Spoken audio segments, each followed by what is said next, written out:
میں جب 15 سال کا تھا تو پہلی دفعہ میں اپنے اسکول کے ساتھ گلگت آیا، اور پھر ان دنوں میں تو سڑکیں ایسی تھیں، کبھی مجھے زندگی میں اتنا خوف نہیں آیا جو وہ چھوٹی سی جیپ ایک سڑک کے اوپر چل رہی ہوتی تھی۔ ابھی کاراکورم ہائی وے نہیں بنا تھا۔ میں تو داد دوں گا، وہ جو ڈرائیور چلاتے تھے جیپوں والے ان سڑکوں کے اوپر، وہ صرف وہی چلا سکتے تھے۔ مجھے یاد ہے ہم جیپ میں جب جا رہے ہوتے تھے تو ہر 1 2 3 میلوں کے بعد ہزاروں فٹ نیچے ایک ٹوٹی ہوئی جیپ گری ہوئی ہوتی تھی، تو وہ اور خوف آ جاتا تھا۔ اللہ یاد آ جاتا تھا کہ اللہ صحیح طرح واپس بھی لے جائیں۔ اور پھر مجھے یہ بھی یاد ہے کہ ہم جب ٹریک کرتے تھے تب ہنزا بھی، کریم آباد بھی چھوٹا سا شہر تھا، تو مجھے یاد ہے وہاں لوگ پھل لے کے باہر کھڑے ہوتے تھے، ہمارا استقبال کر رہے ہوتے تھے، کیونکہ یہاں کوئی آتا ہی نہیں تھا۔ یہ علاقہ بالکل کٹ آف تھا دنیا سے۔ اور یہ جو آپ کہہ رہے ہیں نا کہ مختلف زبانیں ہیں علاقوں میں، کلچر مختلف ہے، وہ اس لیے ہیں کہ یہ سارے علاقے ایک دوسرے سے کنیکٹڈ ہی نہیں تھے، کیونکہ سڑکیں اتنی مشکل تھی۔ خاص طور پہ جو سکردو سے جو گلگت کا راستہ ہے، مجھے تب کی بات یاد ہے، جو بھی سکردو سے گاڑی میں نکلتا تھا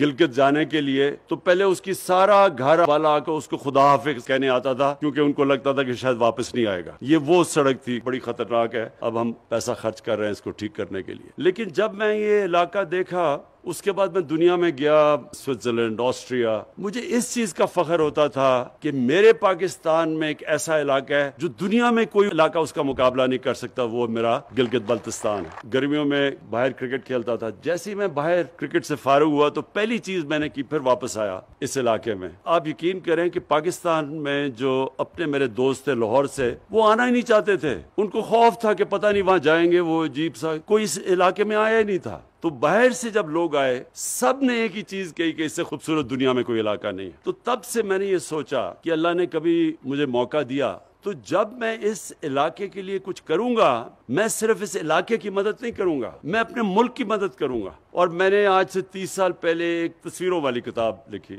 انڈس جرنی اس کا میں نے نام رکھا۔ یہ سارا علاقہ، دوسائے، اوپر سکردو، سارے علاقے میں ساتھ فوٹوگرافر کو لے کے گیا تصویریں لیتے ہوئے۔ تو جب وہ کتاب پبلش ہوئی انگلینڈ میں تو سارے لوگ دنگ ہو گئے کہ یہ بھی ہے پاکستان۔ شہروں کا تو پتا تھا ان کو، لیکن پاکستان کے باقی علاقوں کو کسی کو باہر نہیں پتا تھا۔ اور میں یہ بھی آپ کو بتا دوں کہ باہر کے لوگوں کی تو دور کی بات ہے، پاکستان کے لوگوں کو نہیں پتا کہ یہ ملک کتنا خوبصورت ہے۔ ہمارے حکمران ساری چھٹیوں کے اندر لندن جاتے ہیں، بچے ان کے لندن رہتے ہیں، ان کو کیا پتا پاکستان کا؟ ساری پراپرٹیز ان کی باہر ہیں، یہ تو پھر ہی نہیں ہوئے پاکستان میں، اس لیے انہوں نے کبھی اس ایریا کا سوچا ہی نہیں۔